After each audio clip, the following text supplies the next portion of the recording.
Wenzheng has won here, the first American to ever do so.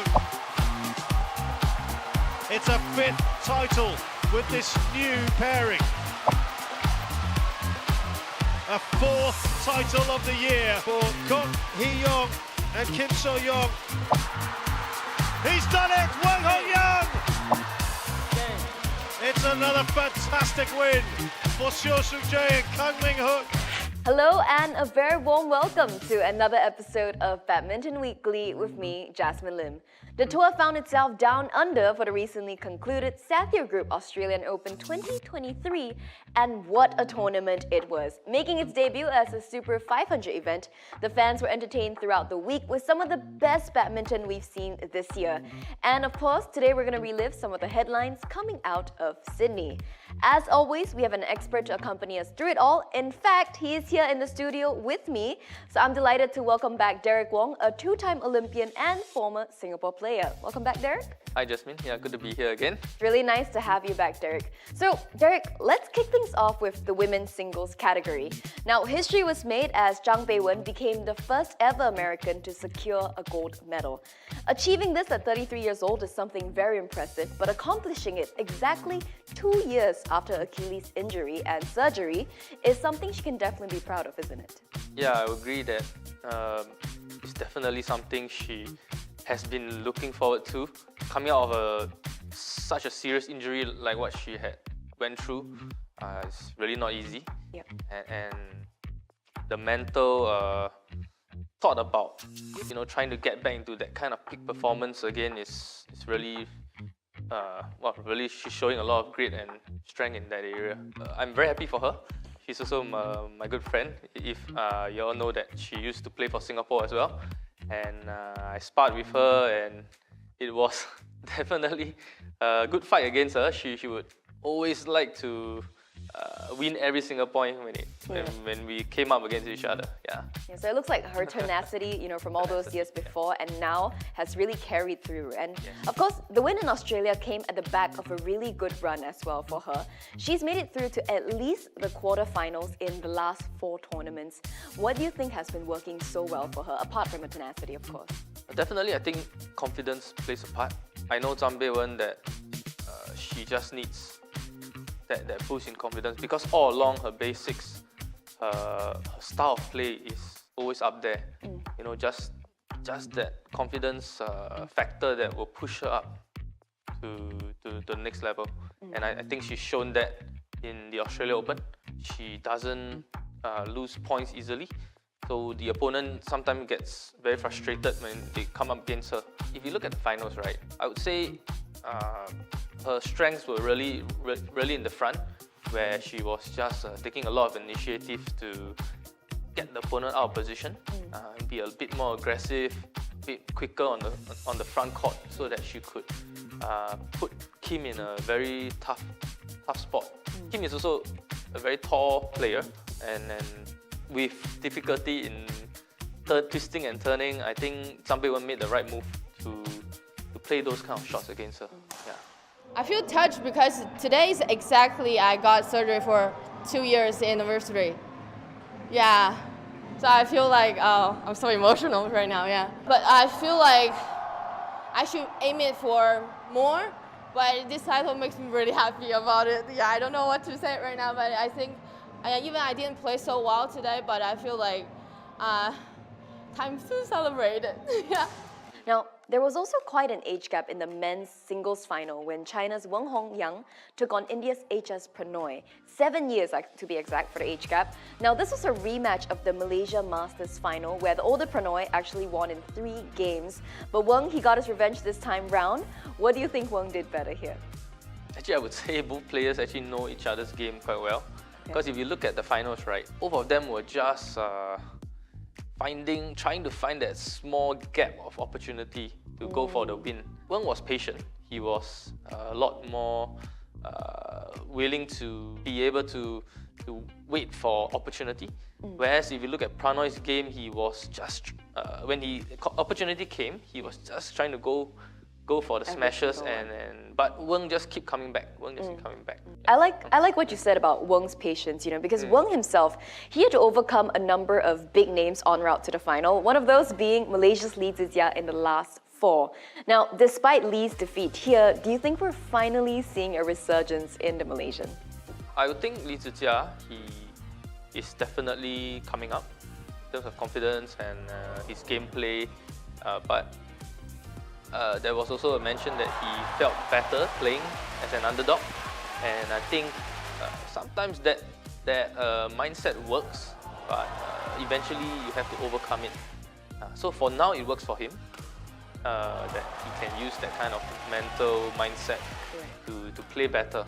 Yeah, but he will need to break out of it soon so that he can really perform at a peak level, even though he may be in the top 10 or in the top 5. I'm kind of underdog. My ranking is quite far from. I'm chasing the big rank player, and it feels so good to play in the court while you have low rank and you play with no pressure. But personally, for me, I'm still not very satisfied for my performance overall, and it still got a lot of things I had to catch back to get all my confidence back. So I know it's a process, but it takes time. So I have to be patient. No choice. Yeah. It looks like we'll just have to see how Lee performs moving forward, but fingers crossed for him as well as for all his fans that he'll be able to, as you said, break out of that mindset and really perform at, this peak level. But before we move away from the men's singles category, we saw a number of early exits from the top seeds in Australia. Loh Kian Yew is one of the casualties, crashing out in the opening round. Now that is a back-to-back first-round exit for the Singapore #1. Is that something that's worrying for you? I would say yes, it's slightly worrying, but not to worry. Kian Yew has to find his own form in competitions, and let's not say that he's not performing. Some competitions he's really doing very, very well, getting into the finals of Korea. I think that's something that I'm really proud of as well. Had a very good match against Antonsen. It also could have gone either way. But Kian Yew, as a player, he is I would say, someone that needs to find form during the match. And given that it's both first round exits in the Japan and the Australia Open, I would say high-ranking players or low-ranking players, they're all trying to find the right momentum at the beginning of the competition. So the first match, the first game of every competition is very, very important. If Kian Yew could have broken through those 2 first rounds, which is the greatest hurdle, I would say sometimes. And as second round, third round, you just feel that you can play a lot better. Yeah. Gets a little bit easier once you finish that, first win. Easier in terms of managing the draft and courts, speed of the shuttle and everything, but the opponents get tougher. Not easy. It's really not easy for him as well. But, on the flip side, let's look at Kim So-young and Kong Hee-young in the women's doubles category. The Korean pair, they've made it a habit of reaching the last stage, and this is actually their 3rd straight finals and their 5th of the year. Just like in Japan, they looked at ease in this final showdown, didn't they? A very convincing win to walk away with their 2nd consecutive title. Yeah. So for Kim and Kong, right? Definitely, I see the women doubles is really all about consistency, not making that many errors, and also the ability to, maneuver your opponents all over the court. I think doubles is really a very strategic game. You have to find the open spaces well. First of all, get the opponent out of position, and then go for the kill. And I think the Koreans are playing it pretty well nowadays. Not just the women's doubles, but the men's doubles as well, if you see. Right. Yeah, they are really coming up in terms of performance. Kim and Kong were in such dominant form that the pair did not drop a single game on the way to their 4th title of the year. And that is one of the reasons the Koreans are Shazad Hak's BWF's on-site commentator standout pair of the tournament. There have been a number of great performances here, but I just want to pick out the performance of the women's doubles pair from Korea, Kong Hee-young and Kim So-young, because remember they've had a bit of a blip over the last year and a half.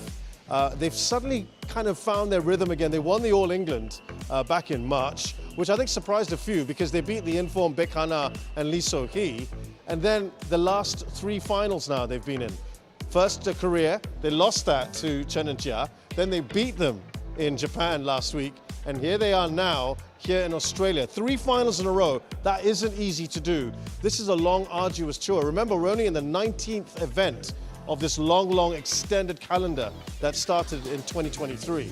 And they've really started to come into gear. And I think they've timed it beautifully because you've got the World Championships very soon. So they're peaking at the right time. The first half of the year was dominated by their compatriots.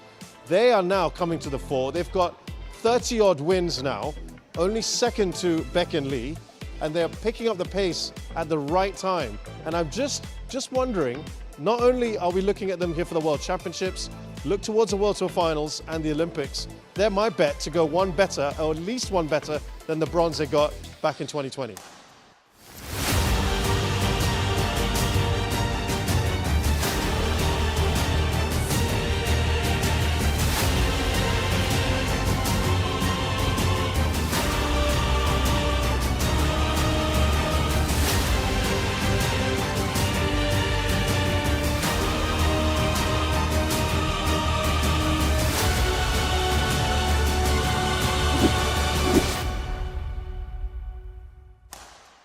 Now, I, for one, can't wait for the World Champs. And Derek, you've been a part of it a handful of times throughout your career. What was your most memorable moment from it? Oh, my most memorable one would be the one in London in 2011. That was where I won the 4th seeded player, Taufik Hidayat, in straight sets. And I think that day Taufik was just not in form and just wasn't feeling it. Yeah. But for me, when it came down to the second set, I was leading 19-12 or 19-13. I just had chills in my whole body because I knew I was so close to winning somebody of that level. Yeah, and that feeling was really something that, you know, it stays with me. Yeah. Must have been a very magical moment indeed. Yeah. Now, this year's tournament also holds greater significance as players continue to chase points for the Olympics qualification. How much of, an impact do you think that could have on the players' mindset?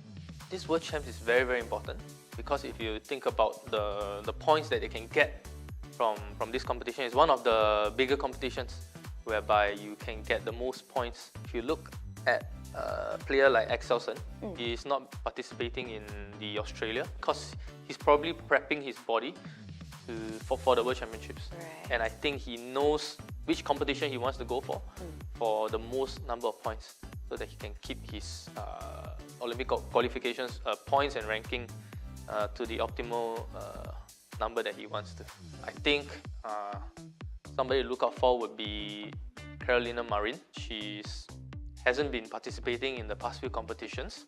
I think she's also having the same kind of mindset as Axelsen, whereby she's prepping her body for a tournament that she knows she can get the most number of points for the Olympics qualifications. Given that she's recently won the European Games back in July, I would say that she knows she's already there some way or another, and she knows her body well to know that she has to rest for the past 3 competitions leading up to this World Champs. With that, we have come to the end of today's show. Thank you so much, Derek, for taking the time to join us today.